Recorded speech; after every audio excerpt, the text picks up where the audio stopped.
말씀 가운데 나아가겠습니다. 우리는 사순절을 지나가고 있습니다. 사순절 넷째 주간을 지나가고 있고요. 이제 한 주만 지나면 그 다음 주 이제 종려주일을 맞이하고 마지막 이제 부활주 고난 주간과 부활주일로 이어집니다. 사순절은 거룩한 절기고 사순절의 끝은 고난이 아니라 부활로 끝맺어집니다. 이 말인즉슨 사순절 전체가 우리에게 소망이 있음을 알려준다는 것입니다. 그래서인지 어쩌면 성탄보다는 사순절이 더 우리에게 소망을 주고 희망을 주고 하나님의 사랑을 주는 귀한 절기가 아닐까 싶습니다. 이 귀한 절기에 하나님과 동행하시며 말씀을 묵상하시는 주의 귀한 청년들 되시기를 간절히 소망합니다.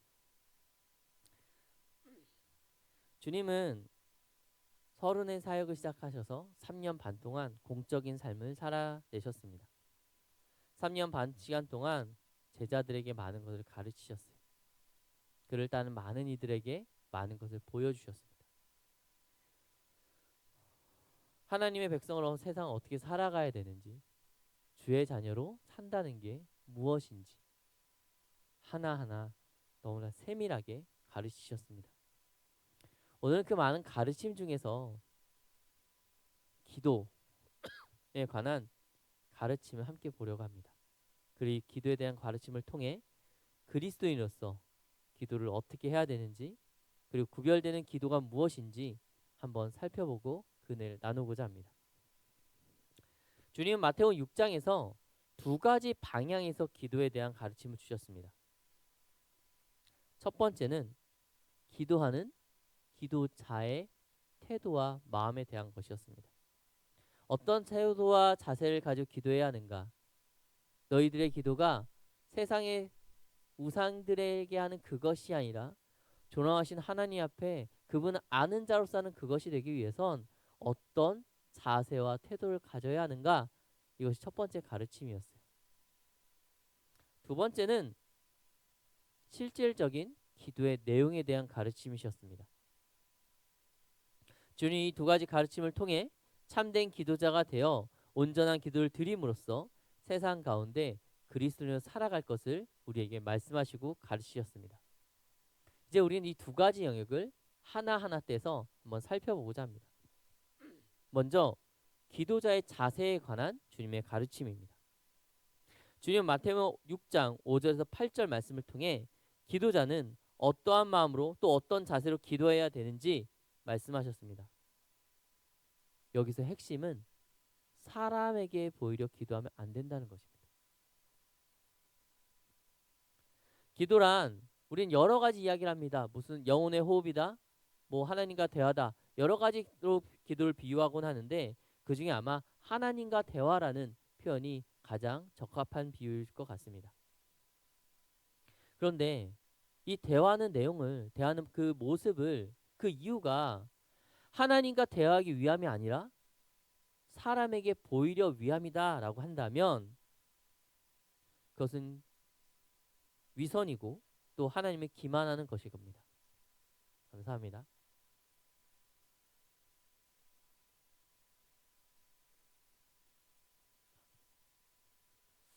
네, 감기가 잘 안 나요. 우리도 그렇지 않습니까? 누군가 나에게 와서 대화를 요청하고 누군가 즐겁게 시간을 보내는데 그 사람의 목적이 나와 이야기하는 것이 아니라 다른 누군가가 그것을 보아주길 원함이라면 그 대화하고 있는 나의 마음은 어떻겠습니까? 또 그것이 상대방에 대한 예의일까요? 우리는 사람 사이에도 이것이 예의가 아님을 알고 있습니다. 그런데 사람에게도 하지 않는 그것을 하나님 앞에 하는 것이 과연 합당할까요? 때문에 주님은 말씀하십니다. 사람에게 보이려고 하지 말라고. 사람에게 보이려고 회당과 큰 거리에서 기도하는 자들이 외식하는 자들이다 라고 단언하듯이 말씀하신 겁니다. 기도는 하나님 앞에 하나님께 하는 것입니다.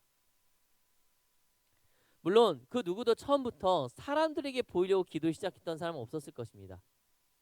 우리가 오해하는 사람들 중에 하나가 바리새인들입니다. 바리새파라고 불리는 이들. 바리새인들은 직업이 아닙니다.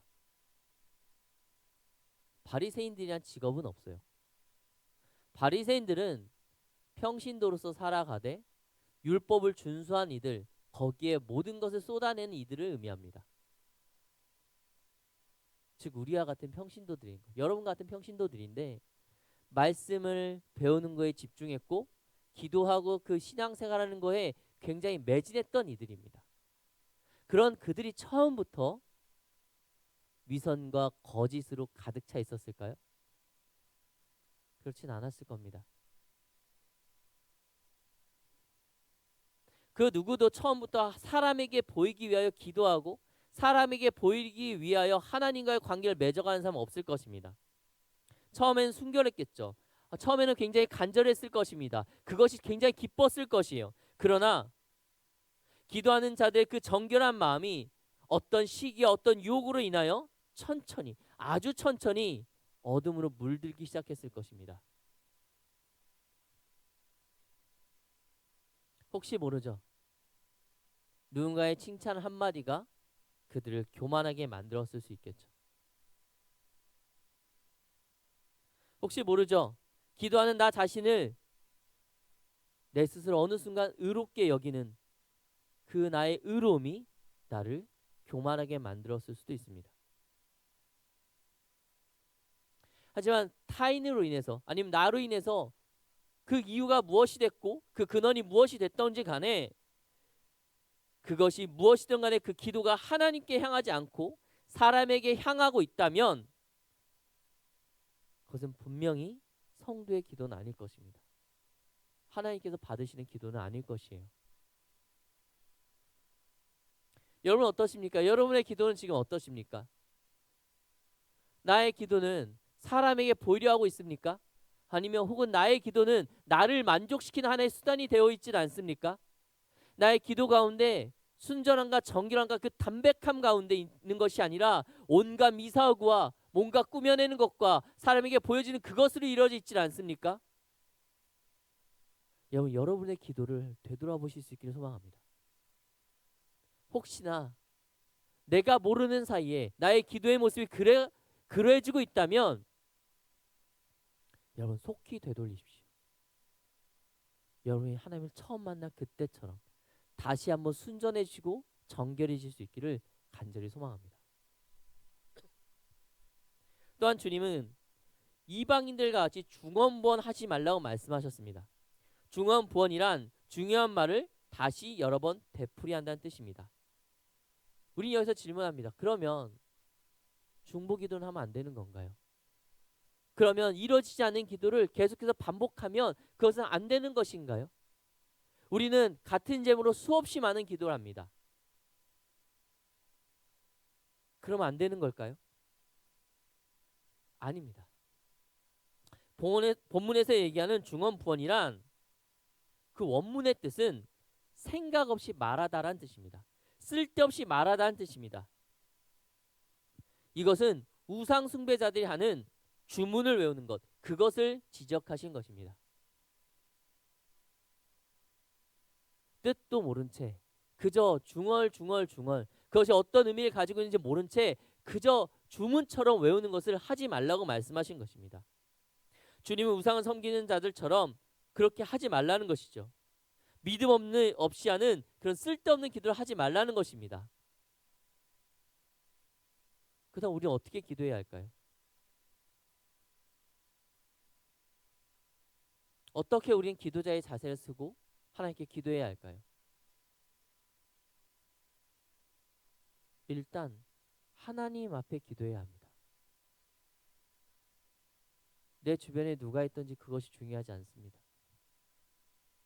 내가 지금 어디를 향하고 있는지가 중요합니다.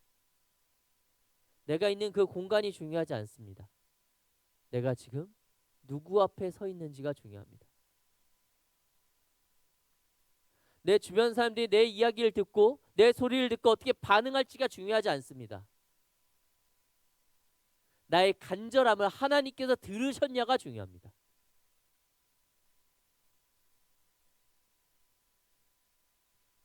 만약 근데 이것이 어렵다면 왠지 나의 기도 소리를 내 사적인 것을 이야기하는 것이 다른 사람이 들을까 봐 겁나고 소리쳐 기도하는 것이 어렵다면 여러분 그때는 골방에서 기도를 시작하십시오. 거기서 부르짖어 보십시오. 내가 기도할 수 있는 장소를 찾아 하나님과 나 사이의 긴밀한 관계를 먼저 시작하십시오. 그리고 천천히 나오십시오. 다음 우리는 주문을 외운 것처럼 기도해서는 안 됩니다. 마치 기도가 어떤 신비로운 마술처럼 나의 것을 이루는 도구처럼 사용되어서는 안 됩니다.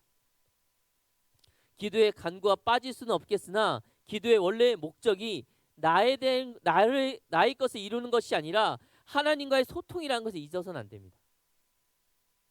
기도의 제일 첫 번째 목적이 무엇인지 우리는 망각해서는 안 되는 것이죠. 여러분, 기도를 왜 합니까? 구함의 기도가 잘못된 것은 아닙니다. 하지만 나의 기도가 오직 구함에만 있다면 잘못되어 있겠죠. 여러분의 부모님과 이야기하는 모든 것들 생각해 보십시오. 자녀가 부모에게 와서 하는 얘기라곤 언제나 돈 얘기밖에 없고 언제나 필요한 것만 얘기한다면 그 부모가 행복하겠습니까? 부모이기 때문에 자녀의 그 말들을 들어줄 것입니다. 하지만 부모라면 구하는 것도 물론 중요하지만 때로는 시시콜콜한 나의 이야기를 듣길 원하지 않을까요? 때로는 힘든 얘기를 와서 아빠, 엄마 하면서 나 이것 때문에 좀 힘들어. 학교 생활 이래. 내 남자친구가 내 여자친구가 요즘 이래. 내 친구들이 나랑 사이가 좀 이런 것 같아. 내가 좀 몸이 좀 안 좋은 것 같아. 이런 정말 작은 이야기를 나누는 걸 원하지 않을까요? 여러분, 하나님이 여러분의 영적 부모 되십니다. 그분께서 원하시는 건 여러분과 깊은 교제에 있어요. 기도는 그 교제를 해나가는 것입니다. 마치 우리가 어떤 인격도 없이 그냥 내 말에 무조건 소원을 들어주는 램프의 요정 지니에게 소원을 이야기하는 그런 관계가 아닌 거예요.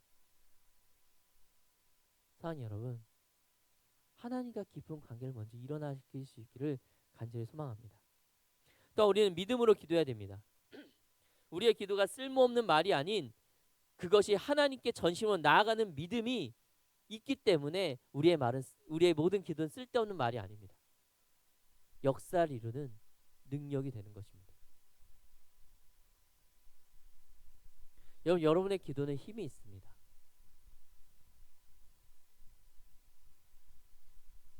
여러분 하나하나는 세상 가운데 단 한 명, 수십억 명 중에 단 한 명에 불과할지 모르지만 여러분이 기도하면 그 수십억 년, 아니 이 우주 천하 만물을 창조하는 그분의 권능이 여러분을 통해서 일어납니다. 여러분의 기도는 창조의 권능을 지니신 하나님께 그를 움직이는 능력의 통로이고 도구입니다. 그것을 믿으시길 바랍니다. 그러나 믿음이 없다면 아무리 아름다운 미사옥을 섞는 기도를 할지라도 심지어 그 믿음이 없는 가운데 하는 기도 가운데 말씀이 있는다 할지라도 내 믿음이 없다면 그건 기도는 아닐 것입니다. 아름다운 주문이 되겠죠. 성경을 이용한 주문이 될 수는 있을 겁니다. 하지만 주님께서 원하셨던 기도는 되지 않을 겁니다. 그러니 여러분 믿으십시오. 무엇이든지 믿어내십시오. 그 믿음으로 기도할 수 있기를 간절히 소망합니다. 주님이 기도에 관한 두 번째 가르침은 기도의 내용에 대한 것입니다. 세상에는 다양한 모양의 신앙과 종교들이 있습니다. 그리고 대부분의 종교에는 기도가 어떠한 형식으로든 들어가 있습니다. 기도하지 않는 종교는 없을 것입니다. 어떠한 모양이든 그들이 신이라 말하는 그것들에게 간구하거나 그것들의 뜻을 묻기 때문이죠.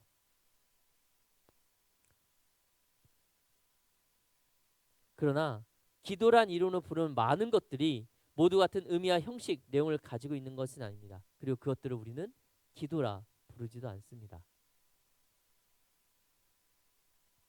본질 자체가 같은 것 또한 아니죠. 때문에 그리스도의 기도란 구별되어 있습니다. 세상의 기도와 완벽하게 구별되어 있습니다. 우리의 기도는 세상과 다릅니다. 예수님이 사역하시던 그때에도 기도란 많은 것을 담고 있었어요. 예수님이 사역하는 그 시대의 사람들은 어느 사람이 기도하는 걸 들으면 이 사람이 어느 학파의 출신이고 이 사람이 누구를 스승으로 삼고 있는지를 알 수 있었습니다. 기도란 그가 살아가고 있는 모든 것에 정체성을 포함하기 때문이었습니다.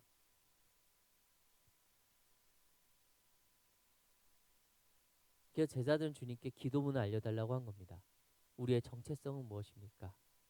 예수님, 우리가 당신의 제자로 세상을 살아가는데 바리새파, 서기관파 그들과 다른 것이 무엇입니까? 우리의 정체성을 알 수 있는 기도문을 알려주십시오. 라고 이야기를 하고 질문했던 것이죠. 그 답변으로 주님께서 알려주신 것이 바로 주기도문입니다. 따라서 예수님 당시의 기도문은 지금처럼 단순히 기도문의 의미를 넘어 각 종파의 신앙 고백이며 동시에 자신의 정체성을 상징하기도 하였습니다. 바로 이 시점에서 제자들이 예수님께 자신의 정체성을 확립하고자 하는 간절한 마음을 담아 기도문을 알려주실 것을 요청한 것이죠. 이러한 배경 가운데 우리에게 주어진 주기도문은 기도에 대한 모범적인 답안입니다. 우리의 기도가 무엇이 돼야 되는지, 그리고 우리는 무엇을 구하는 사람들이며 무엇을 구해야 되는 사람인지에 대한 중요한 지침이죠. 따라서 주기도문은 우리에게 있어서 모범적인 것을 뛰어넘어 우리가 그리스도에서 기도할 수 있는 자냐 아니냐 그것을 판가름하는 중요한 기준이 됩니다. 이러한 주기도문은 두 가지 영역에서 우리에게 대해 가르침을 주고 있습니다. 하나는 형식상의 완전함입니다. 주기도문은 우리가 어떠한 순서로 어떠한 형태로 기도해야 하는지에 대한 완벽한 형식을 우리에게 제공합니다. 우리는 주기도문을 통하여 우리의 기도가 어떤 형식을 가지고 어떠한 흐름을 가지고 무엇을 먼저 기도하고 무엇을 나중에 기도해야 되는지, 죄의 용서를 위한 간구와 우리의 필요한 간구가 어떤 순서로 이루어져야 하는지에 대한 가르침을 줍니다. 두 번째는 그 내용상의 온전함입니다. 주기도문을 통해 우리는 무엇을 구해야 되는지를 알 수 있습니다.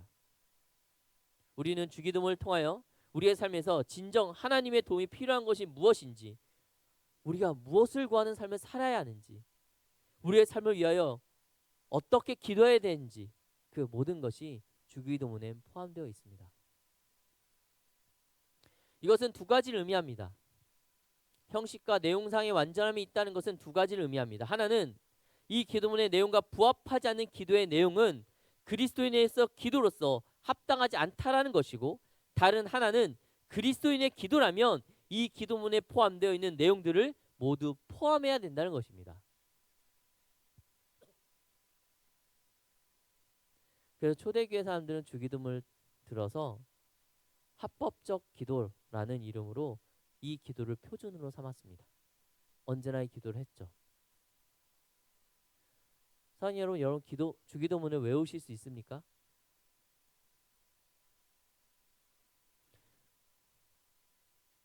우리는 때때로 주기도문을 참 오해하곤 합니다. 목사가 아니라 전도사님들이 설교하신 후 축도하지 못해서 하는 마무리 기도 정도로 생각하는 경우도 있지요. 그냥 그렇지 않다는 겁니다. 주기도문은 모든 기도의 정수이며 우리가 가지고 가야 될, 아니 모든 기도에 적용해야 될 기준 그 자체라는 것입니다. 물론 기도란 하나님과의 대화이고 그 대화에는 형식과 내용이 자유로운 것도 사실입니다. 그러나 주님께서 우리에게 기도를 가르쳐 주신 이유가 하나님을 향한 우리의 간구가 이방인의 그것과 구별되며 동시에 우리가 이방인들과 구별되기 위함이라는 것을 감안한다면 우리는 우리의 기도 생활에서 언제나 주기도문을 통해 가르침과 은혜를 받아야 할 것입니다. 이런 주기도문은 크게 6개 혹은 7개로 나눌 수 있습니다. 그리고 각 부분은 기도에 관하여 중요한 가르침을 제시하고 있죠. 주기도문 말합니다. 너희가 누구에게 기도하는지, 그리고 가장 먼저 무엇을 구해야 되는지, 하늘에 계신 우리 아버지에게 먼저 무엇을 구합니까? 그의 나라를 구합니다. 나의 것을 먼저 구하지 않습니다.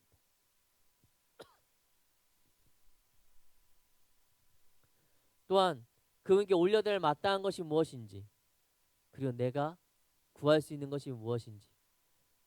여러분, 주기도문을 가르친 주님께서는 너희의 삶에 대해서 세속적인 걸 구하지 말아라라고 얘기하지 않으세요. 일용할 양식을 구하라고 하십니다. 너희들의 먹을 것을 구하라 말씀하시는 거예요. 우리의 일상의 삶에 대해서 무관심하지 않으시다는 겁니다. 구해도 괜찮다는 겁니다. 목사님, 너무 세속적이지 않을까요? 제 삶에 대한 건데, 목사님, 제가 연봉을 더 많이 받는 것, 돈을 더 많이 버는 거, 이걸 기도해도 되나요? 네. 일용할 양식을 구하라 하셨으니까요. 그것으로 교만해지기 위함이 아니라 하나님께 구할 수 있는 것입니다.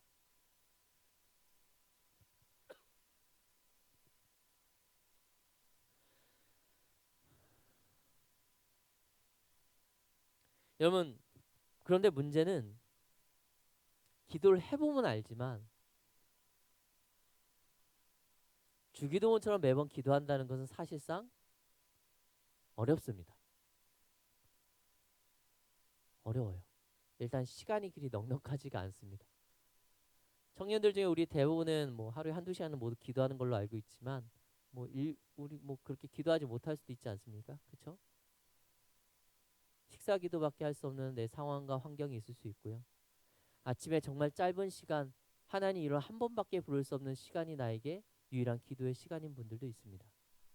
잠들기 전에 죄송한 마음을 담아서 잠깐 1분이 채 되지 않는 시간만 기도에 할애할 수 없는 나의 생활도 있는 분이 있습니다.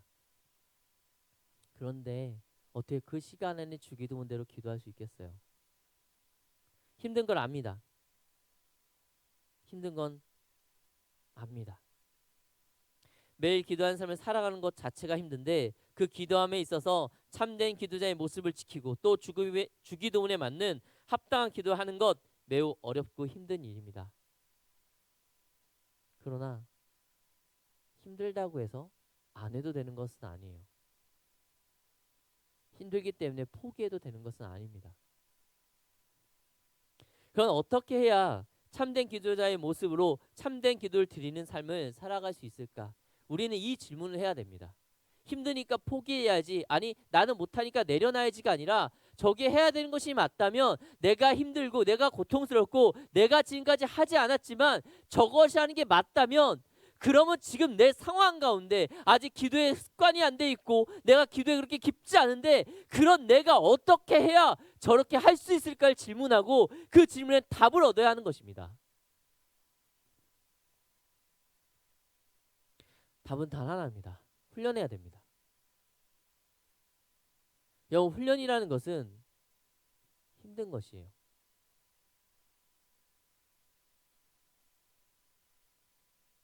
오늘 악기를 연주한 스티그마들도 있고 또 여기는 운동을 했던 사람들도 있고 어학을 준비했던 많은 사람들이 있을 겁니다. 그냥 뭔가를 새롭게 시작하고 아니 내가 기존에 갖지 않고 있던 뭔가를 할 때는 언제나 힘듦이 따라옵니다. 그렇지 않나요? 새로운 언어를 익히는 게 어려운 이유는 내가 갖지 않고 있던 어떤 능력을 가져야 되기 때문 아닙니까? 악기 연주하는 것도 비슷하지 않습니까? 노래하는 것도 비슷하지 않을까요? 공부하는 것도 비슷하겠죠. 내가 기존에 없던 무엇을 그 능력을 가져야 되기 때문에 우리는 그것을 당연히 여깁니다. 그래서 내 시간을 쪼개고 힘들지만 자리에 앉아서 공부하고 힘들지만 여러 번 반복합니다. 똑같은 음을 여러 번 내고 똑같은 자세와 똑같은 행동을 계속해서 반복합니다. 그것이 내 안에 체득될 때까지 훈련해냅니다. 우리는 그것을 어리석다 얘기하지 않고 그것을 당연하게 여깁니다. 그런데 여러분 왜 영적 그 영역에서는 그런 것이 없을까요? 왜 우리는 그것이 당연한 걸 아는데 기도하는 거에 대해선 말씀을 읽는 거에 대해선 하나님을 찬양하는 거에 대해선 하나님을 알아가는 거에 대해선 왜 어떠한 훈련도 하지 않으려는 것입니까? 그것이 여러분 우리는 입술로 고백합니다. 하나님을 알고 싶다고 기도하고 싶다고 하나님과 동행하고 싶다고 주님만이 나의 모든 것이라고 주의 자녀로 살아가고 싶다고 고백하면서 어떠한 훈련도 하지 않으려 합니다.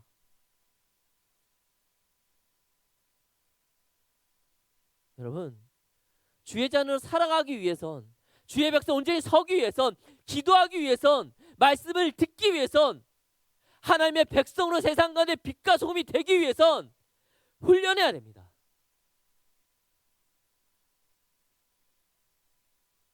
악함을 너무나도 사랑하는, 죄를 너무나도 사랑하는 나를 저 복종시켜야 합니다.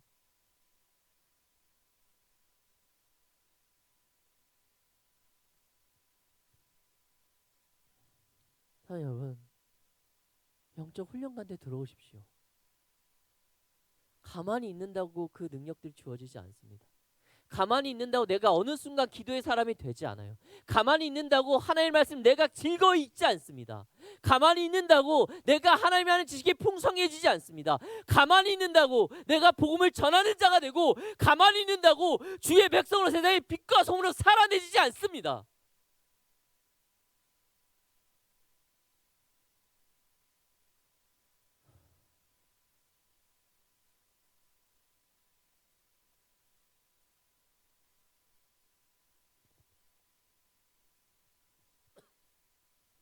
여러분,